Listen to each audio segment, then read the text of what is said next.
자, 분류 기준 첫 번째로 기준서에는 이게 첫 번째가 아니지만 저는 그냥 첫 번째로 이걸 분류합니다. 첫 번째로 뭘 볼 거냐면 금융자산을 성격별로 좀 분류해요. 성격별로. 성격별로 좀 분류해 볼 거야. 금융자산은 뭐랑 뭐로 분류할 수 있을까? 현금 빼고 뭐랑 뭐 있어요? 채권과 주식 있잖아요. 그 첫 번째로 금융자산을 일단 채무상품, 채권과 지분상품, 주식으로 분류합니다. 채권과 주식으로 분류하는 이유가 뭘까요? 굳이 채권과 주식을 나누는 이유가 뭘까? 채권과 주식을 나누는 이유가 뭘까요? 채권과 주식을 나누는 이유가 뭘까요?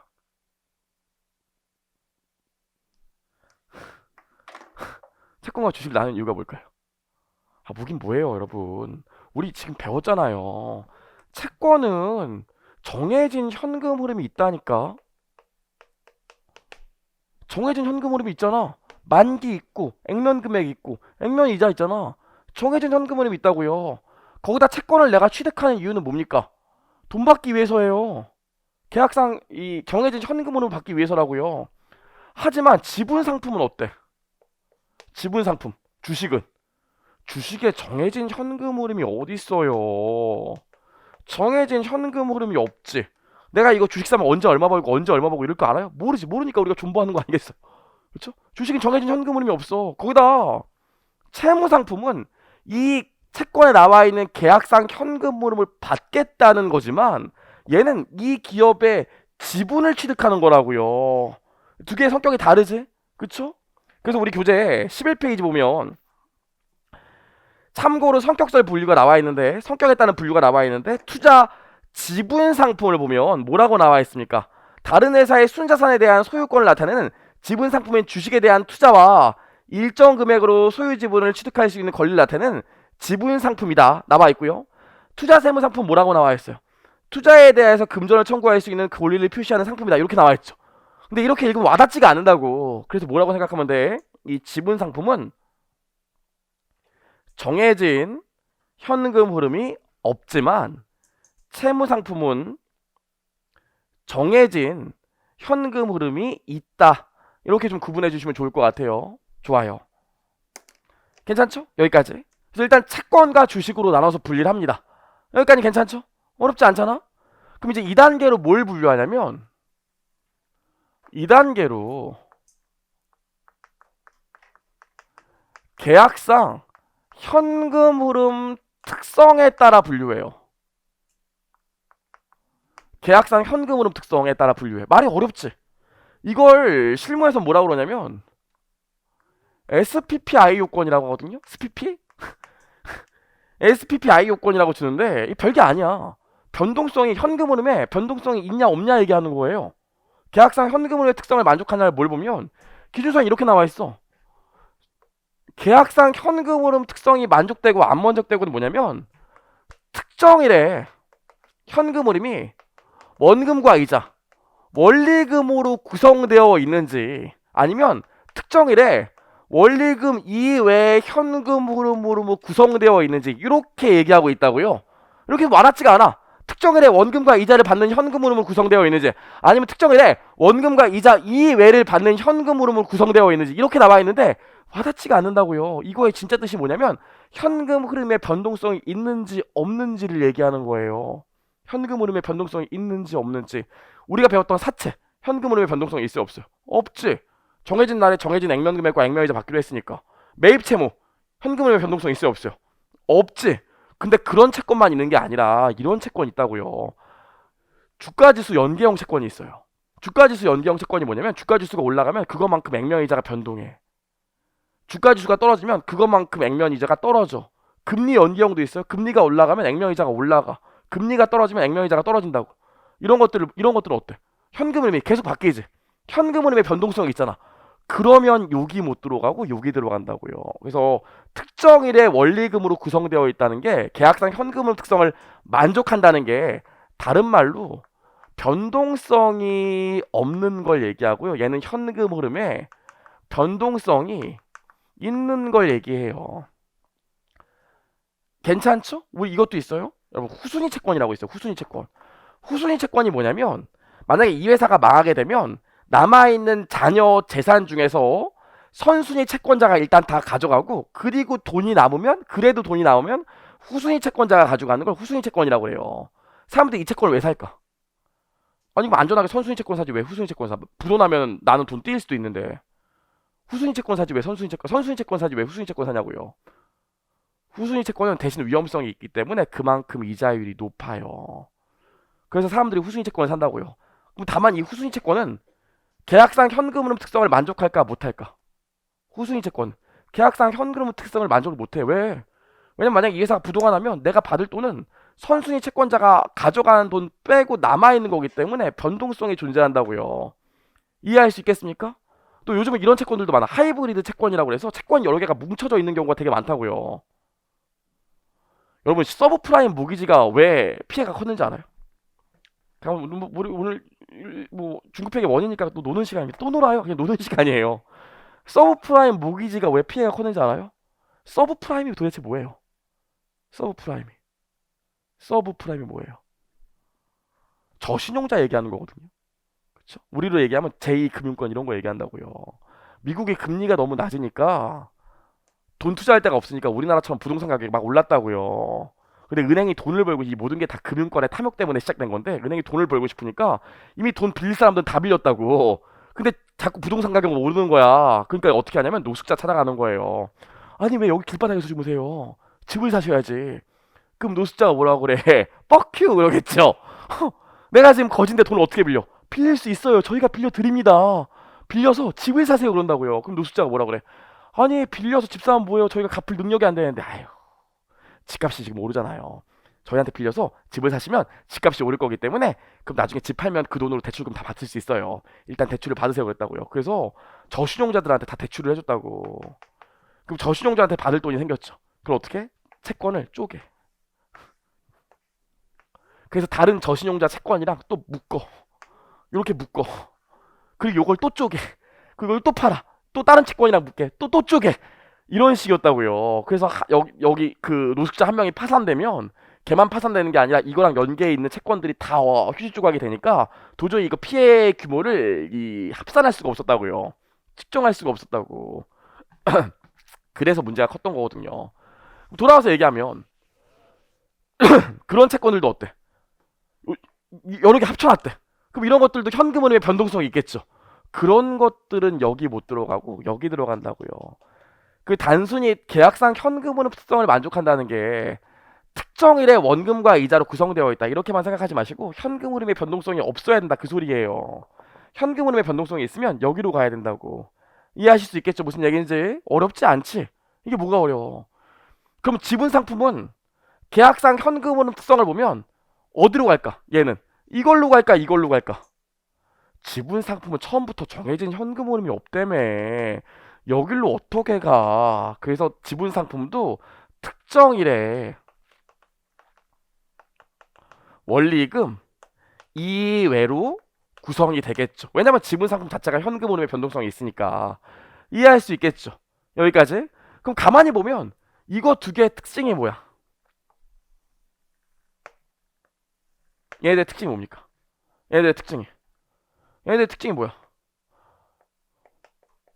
계약상 현금 흐름이 없다는 소리예요. 정해진 현금 흐름이 없다는 소리야 지금.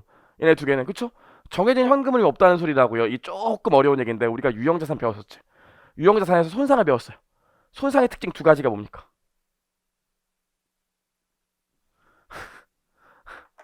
손상의 특징 두 가지가 뭐예요? 오, 손상의 특징 두 가지가 뭡니까? 내가 몇 번을 물어봤는데 손상의 특징 두 가지가 뭐예요? 손상의 특징 두 가지가 뭡니까?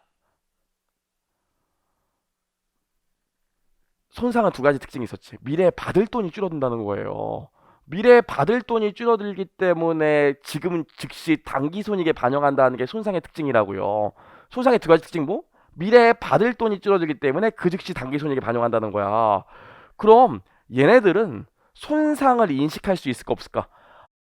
정해진 현금 흐름이 없는데 어떻게 정해진 현금 흐름의 감소를 구해요? 손상이라는 게 미래에 정해진 돈, 받을 돈이 줄어든다는 거라니까. 얘는 정해진 현금이 없는데 손상을 어떻게 인식해. 그래서 지분 상품이나 여기에 해당하는 채무 상품은 손상을 인식할 수 없어요. 아시겠어? 우리가 세 번째 이슈 중에 금융자산 세 번째 이슈가 손상이라며. 예전엔 주식도 손상을 인식하는 경우가 있었지만 이제 기준소가 개정되면서 주식은 손상을 인식 못해요. 왜냐면 정해진 돈이 없기 때문에. 괜찮겠어? 여기까지요. 그래서 우리 여기까지 지금 정리했어요. 2단계까지. 2단계 읽어봅시다. 그럼 금융자산의 분류 기준 보면 두 가지 기준에 따라 금융자산을 분류한다고 나와 있는데, 뭐 계약상 현금흐름 특성과 그 다음에 사업 모형 있죠? 지금 우리 요거만 배웠는데, 계약상 현금흐름 특성을 보면 금융자산의 계약상 현금흐름이 특정일에 원금과 원금 잔액에 대한 원리금으로만 구성되어 있는지를 판단한다 이렇게 나와 있잖아요. 그럼 특정일에 원리금으로만 구성되어 있으면 계약상 현금흐름 특성을 만족하는 거고, 원리금 이외로 구성되어 있으면 계약상 현금흐름 특성을 만족 못하는 건데, 이렇게만 나와 있기 때문에 이해가 안 된다고요. 이 원금 이자 이거 읽고 있으면 돌아버려요. 실제로 이 계약상 현금흐름 특성을 이해하려면 셀프 스터디 3번을 이해하는 게 중요해. 셀프 스터디 1번부터 읽어서 3번으로 결론을 냅시다. 1번을 보시면 계약상 현금흐름 특성은 SPPI 요건을 얘기하는데, 이 SPPI 요건이라는 게 특정일의 원금과 원금 잔액에 대한 이자 지급만으로 이뤄진 현금 흐름을 의미한다 이렇게 나와있죠. 근데 이거 무슨 소리인지 모르잖아. 그래서 여기서 보시면 예를 들어서 구조화 채권 블라블라 나와있는데 그건 읽어보시고, 요게 3번으로 파생된다고요. 2번 안 보셔도 돼. 3번을 보시면 원리금 지급만으로 구성되는 계약상 현금 흐름은 기본 대여 계약과 일관된다. 그래서 기본 대여 계약과 관련이 없는 계약상 현금 흐름의 위험이나 변동성에 노출시키는 계약 조건은 원리금 지급만으로 구성되는 계약상 현금 흐름이 생기지 않는다. 보이시죠? 이게 무슨 소리야?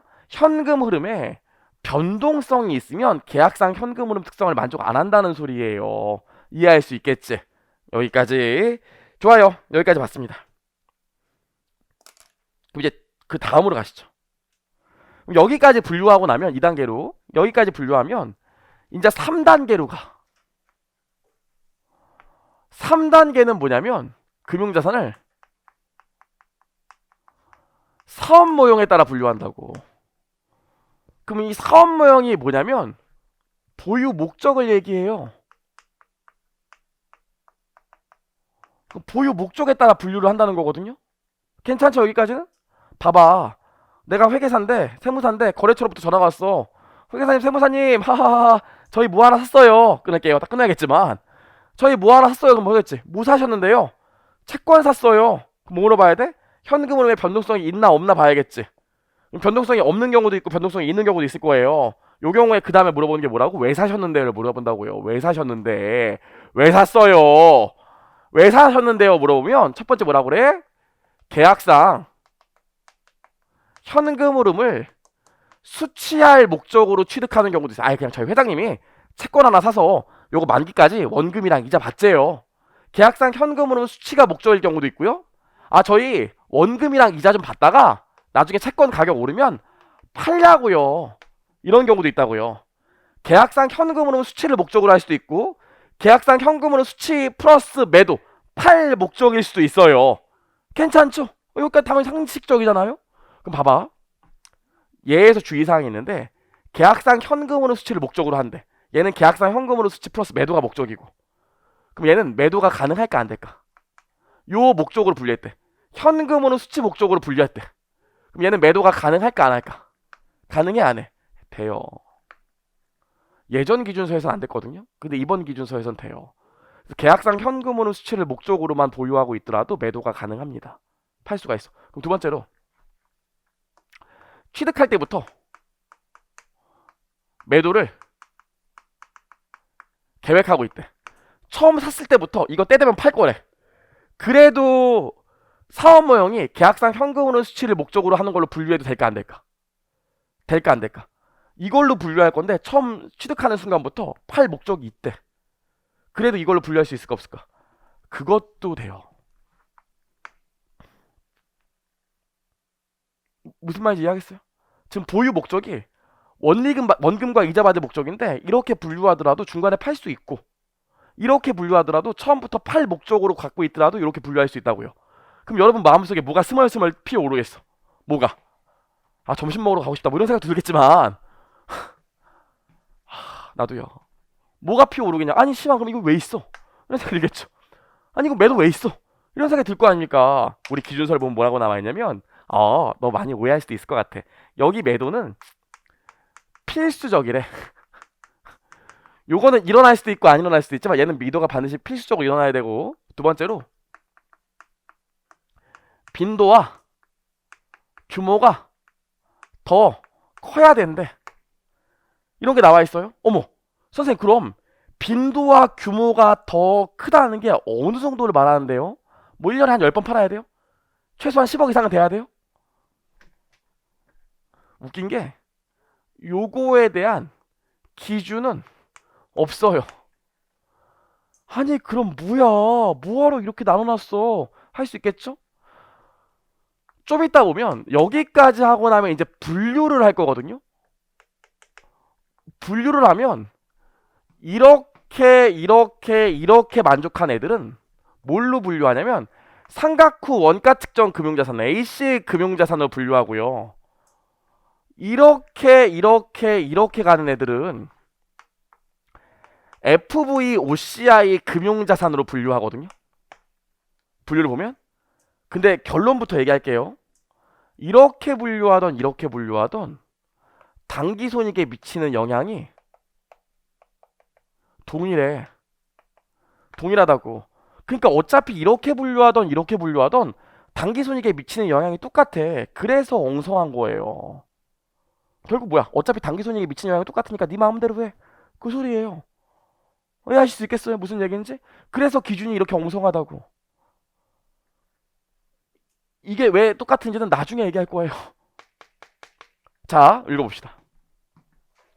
그 다음 페이지 보시면 사업 모형 나오는데, 계약상 현금 흐름을 수취하기 위해 보유하는 목적인 경우에는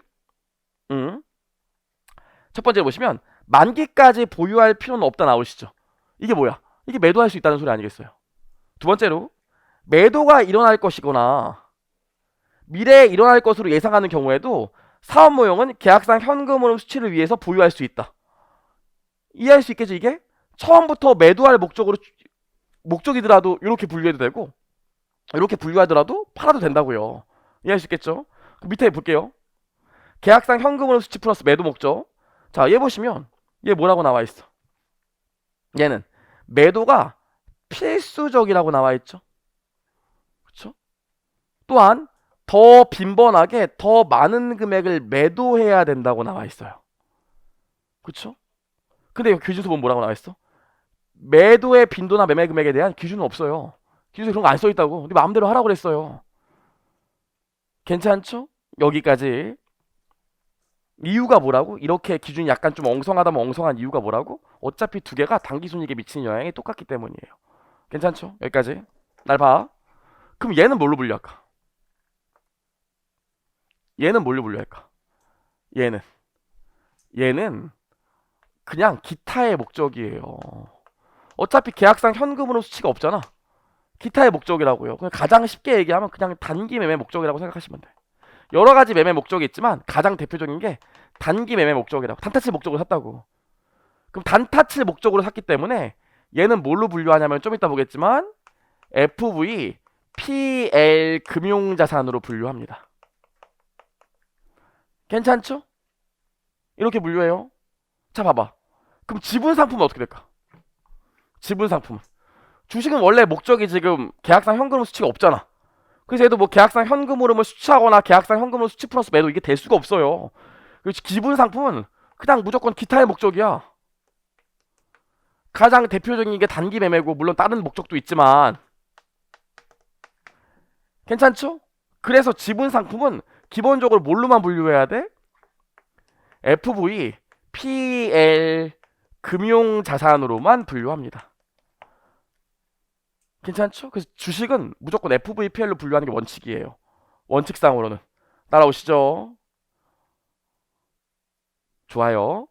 여기까지. 자, 한가롭게 이제 바쁜 시즌이 끝나고 사무실에서 꿀 빨고 있었어요. 꿀 빨고 있는데 갑자기 거래처에 전화 왔어. 띠리리. 회계사님, 세무사님 잘 계시죠? 저희 금융자산 샀어요. 그럼 제일 먼저 뭐 먼저 물어봐야 된다고? 아니지. 채권 샀는지 주식 샀는지. 그럼 제가 채권 샀어요. 그럼 뭐라 그럴 거예요? 계약 조건을 일단 들어봐야겠죠. 그 계약 조건을 들어봤더니 변동성이 없어. 그럼 그 다음에 뭐 물어봐야 돼? 왜 샀는지 물어보면 원리금 받을 목적이요. 그럼 A씨 금융자산을 분류하세요. 이러면 되는 거고. 원리금 좀 받다가 원금과 이자 받다가 팔 목적이에요. FVOCI로 분류하세요. 저희 채권 샀는데 계약 조건 들어봤더니 현금 흐름의 변동성이 있어. 지수 연계형이래. 하이브리드 채권이래. 그런 경우에는 됐고요. FVPL로 분류하세요. 이러면 돼요. 주식 샀어요. 더 이상 얘기하지 말고 FVPL로 분류하세요. 이러면 된다고요. 이해할 수 있겠죠? 옛날엔 이게 자의적이었기 때문에 마음대로 분류할 수 있었다니까. 하지만 이제는 이거에 맞춰서 분류해 주셔야 돼요. 괜찮죠? 여기까지.